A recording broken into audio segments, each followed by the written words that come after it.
नमस्कार मित्रांनो, मी नितीन शिंदे पुन्हा एकदा आपल्या यूट्यूब चॅनलवर. तर मित्रांनो, आपल्याला माहीतच आहे की आपण आपल्या यूट्यूब चॅनलवर अशा लोकांची मुलाखत घेतो जे समाजामध्ये राहून समाजाचा आपण देणं लागतो या उद्देशाने जगतात, झटतात आणि आपली एक वेगळी ओळख निर्माण करतात. अशीच एक वेगळी ओळख निर्माण केलेली माझ्या मुंबईच्या अत्यंत जवळचे मित्र ज्यांचं नाव आहे राजेश नैनिकवाल.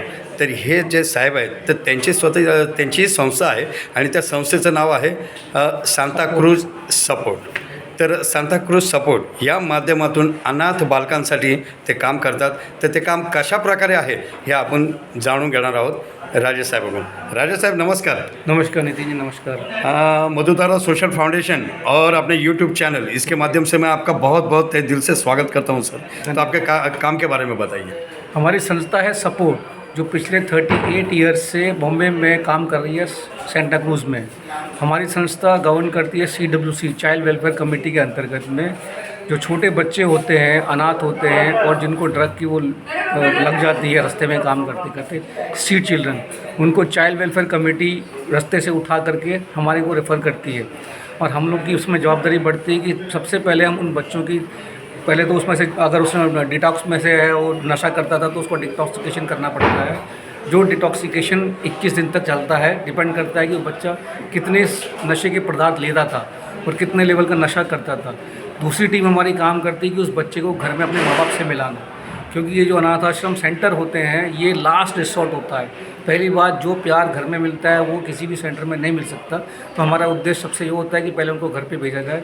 लेकिन हमारा काम इतना मुश्किल होता है कि हमारी टीम जब नहीं ढूंढ पाती है, क्योंकि बच्चा शुरू से नशे में होता है तो इसे याद नहीं कर पाता है कि कहाँ से आया है, क्या है, तो बच्चा हमारे पास रहता है वो सालों साल। सबसे छोटा बच्चा हमारा 8 साल का है आज की तारीख में, और सबसे बड़ा हमारे पास 27 साल तक के लोग भी। अभी भी मुझे बहुत बोल के दुख होता है कि एक लेडी आज 42 साल की हो गई, लेकिन उसको हम अपने पास रख रहे हैं और दूसरे सेंटर में भेज रहे हैं, क्योंकि उसका ना कोई मिला है और उसको थोड़ा दिमागी प्रॉब्लम की वजह से कोई उसको लेना नहीं चाहता। तो ये हमारे चैलेंजेस हैं। लेकिन हमारे सेंटर से कम नहीं तो 1000 बच्चे सुधर के आज बड़ी बड़ी जगह पे काम करते हैं, अपना परिवार चलाते हैं। इवन अभी जैसे मान लो हमारे पास कम से कम तो 110 बच्चे हैं, जिसमें 34 लड़कियां हैं, 51 लड़के हैं और बाकी बच्चे एडल्ट हैं। हमारा 3 उसमें काम चलता है। डिटॉक्सिकेशन, जैसे जो भी बच्चा आया नशे में होता है तो ऊपर नशागर्दी करते हैं, उसका बच्चा हमारे साथ में है, कितने सालों तक रहेगा उसकी कोई गारंटी नहीं।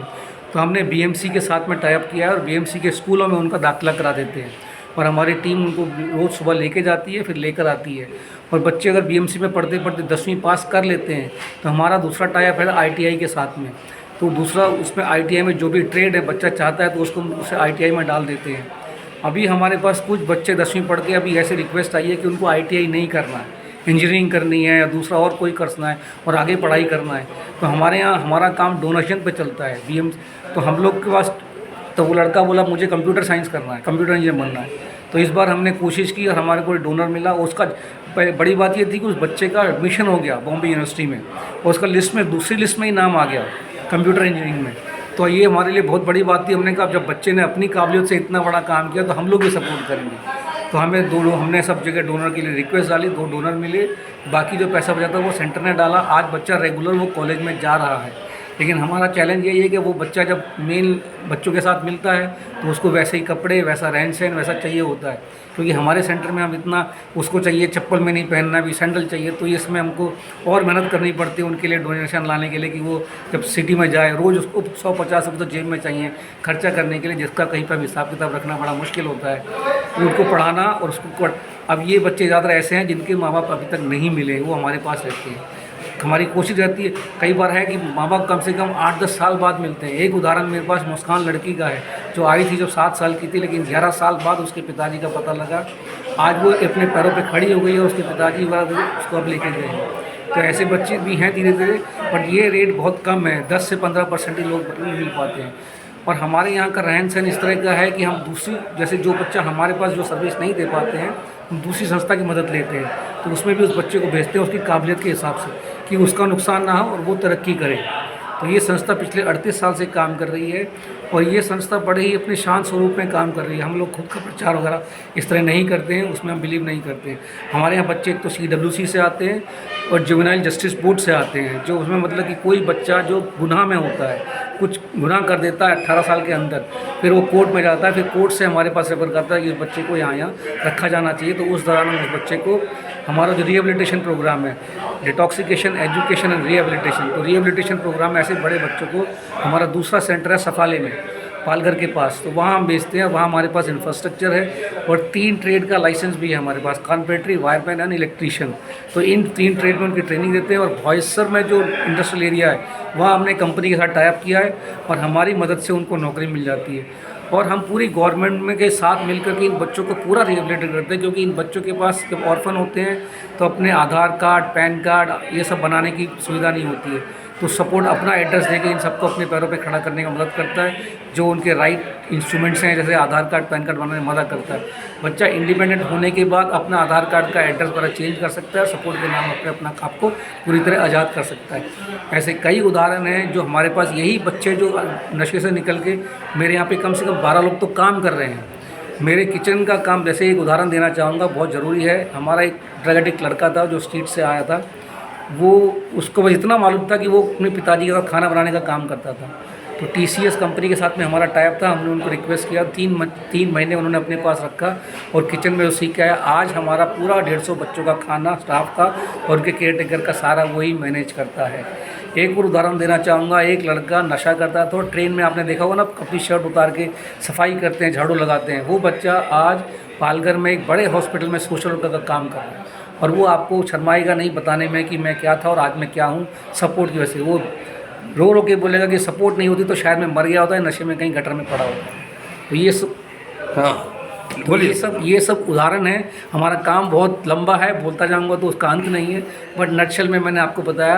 और मेरी गुजारिश सबसे यही है कि हमें बहुत मदद लगती है खाना पीना इसके लिए, तो मैं चाहूँगा कि ये सेंटर, हमारे सेंटर के बारे में जानें, हमारे सेंटर में आएँ, देखें और हमारी मदद करें। धन्यवाद। तर मित्रांनो, आपण नेहमीच म्हणत असतो की हे जे कार्य जे आहे हे स्वामींचं कार्य आहे, हे प्रभूचं कार्य आहे, हे परमेश्वराचं कार्य आहे. म्हणून सांगतो की परमेश्वर जे आहे ते माणसाच्या रूपामध्ये बसलेलं आहे. फक्त लोकांनी त्याला ओळखायचे वेळ आहे, देर आहे म्हणतात ना.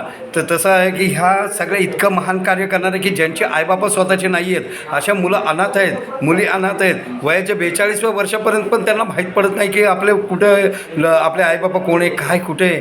पण अशा लोकांना हे सांभाळतात, हे परमेश्वराच्या रूपात असलेले हे सांभाळतात, राजेसाहेबांसारखे सांभाळतात. हां सर. अजून एक बोलू का, हे म्हणाले की आईबाप नाही आहे, तुम्ही कधी आमच्या सेंटरमध्ये या, ते आमची नर्सबाई आहे ना, तिच्या छोटे मुलं आई म्हणतात, ते तुम्ही तुमच्या डोळ्यावर पाणी येईल हे ऐकूनंतर, ठीक आहे ना.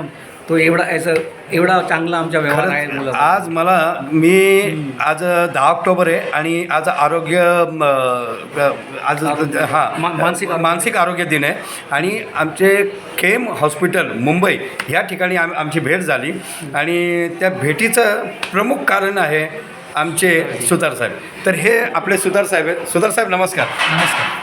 तर सुतार साहेबांनी आपल्याला आज इथं आमंत्रित केलेलं आहे. मित्रांनो, मी खूप खूप मनापासून आभार मानतो सुतार साहेबांचे की त्यांच्यामुळं राजेसाहेबांची ओळख झालेली आहे. आणि आज आमचे ठाण्याचे जयस्वाल साहेब हे सुद्धा आलेले आहेत तिथं. तर ह्या सगळ्या गोष्टी आज इतक्या आनंदाने करतात, तर ह्याला स्वामींचाच आशीर्वाद आहे. तर सुतार साहेब, तुम्ही आज बोलवलं त्याच्याबद्दल खूप खूप धन्यवाद. तुमच्या थोडक्यामध्ये सांगा सर.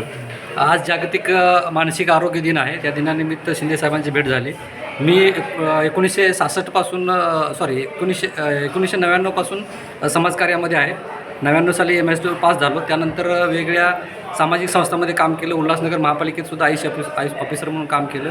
त्याचबरोबर 2006 पासून म्हणजे जवळजवळ 16 वर्ष झाली महापालिकेत ॲज अ समाज विकास अधिकारी म्हणून कार्यरत आहे. यामध्ये सुरुवातीच्या काळामध्ये वेगळ्या डिपार्टमेंटमध्ये काम बघितले मी, पण सध्या गेले 7-8 वर्ष व्यसनमुक्ती केंद्र, व्यसनासंबंधीचे जे आहेत, बऱ्याच लोकांना गैरसमज असतो की व्यसन हा मुद्दाम करतो, जाणूनबुजून करतो, असाच आहे किंवा मजा मारण्यासाठी करतो. आणि लोक मग काय करतात की त्याला बुवा, बाबा, मंदिर, मस्जिद, चर्च इकडे घेऊन जातात. डॉक्टरांच्याकडे फार एकदम शेवटी त्याला काहीतरी शारीरिक आजार झाला तरच येतं. पण सुरुवातीला काळातच जर त्याला लक्षात आलं की हा नशेच्या आहारी जास्त जायला लागलेला आहे, तर त्याला डॉक्टरांच्याकडे घेऊन यायला पाहिजे. आणि आमच्याकडे 25 वर्षापेक्षा जास्त वर्षापासून व्यसनमुक्ती केंद्र चालू आहे. आणि त्यामध्ये वेगवेगळ्या प्रकारचे पेशंट, जसे तंबाखू, बिडी, सिगारेट, त्याचबरोबर दारू, अफू, गांजा, चरस, ड्रग घेणारे जे पेशंट आहेत त्यांच्यासाठी उपचार चालू आहे. सेंट्रल गव्हर्नमेंटचे पण काही प्रोजेक्ट आहेत, त्याच्या मार्फतून महागडी औषधंसुद्धा आम्ही त्यांना दिलं जातो. त्याचबरोबर त्यांचं जे पुनर्वसन आहे, कारण फॅमिलीचा रोल याच्यामध्ये खूप असतो. फॅमिली जी आहे त्यांचं समुपदेशन करणे. कारण बरेच जे नातेवाईक असतात ते काय करतात की मला बोलतात की मुद्दाम करतो आणि त्याच्याशी सपोर्ट करत नाहीत. मानसिक आजारामध्ये नातेवाईकांचा रोल जो आहे तो खूप महत्त्वाचा आहे.